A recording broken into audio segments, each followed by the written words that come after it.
जग करे से लव भइलू ओकरे से परेशानी बा जग करे से लव भइलू ओकरे से परेशानी बा ए सखी करम तहरो लागे खानदानी बा ए सखी करम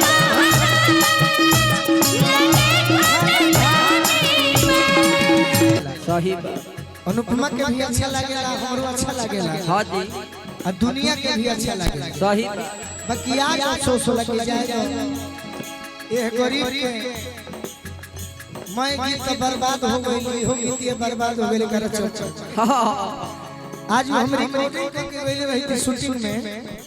तो 2000 मिलियन व्यू मिली सही बाकी स्टेज वाला हिट भइल देखिए एल्बम के राजा केहू के मंच के राजा रहुए सही मजाक करू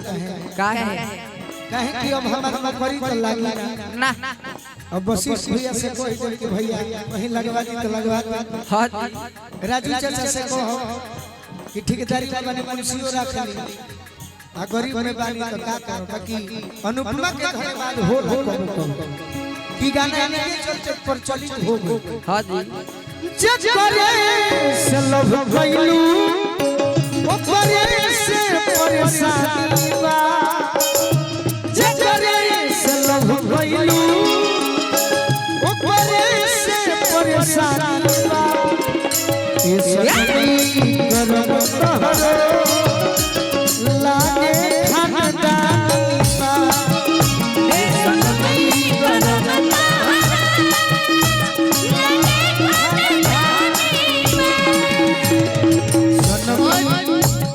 देखिए हमने के चलत रहे गोलू संग में गाना गानी और हमारी जिम्मेदारी रहे लगे जौन भी गोलू भैया बोले हां जी हमने के उनकरा के जवाब देहल जाओ ई मंच के माध्यम से सही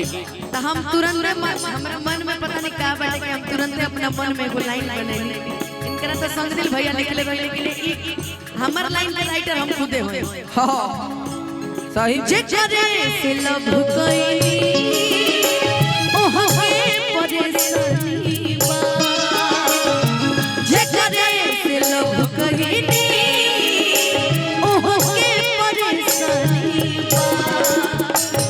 हमारे कसूर नहीं ओकरा नियत में बेईमानी बा हमारे कसूर नहीं ओकरा नियत में बेईमानी बा बाकी एगो बात बार से पूछत हनी काशी जी वो बुला रहे गोलू भैया आपको गोलू भैया बुला रहे भैया नवजोत सिंह सीधी लिखला करत रहे से के करो बनवलू हम हनिया ये गोरी के करो बनवलू हम हनिया ये गोरी के करो बनवलू हम हनिया ये गोरी अरे कहां हाल जाइला हनिया ये गोरी कहां हाल जाइला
हमार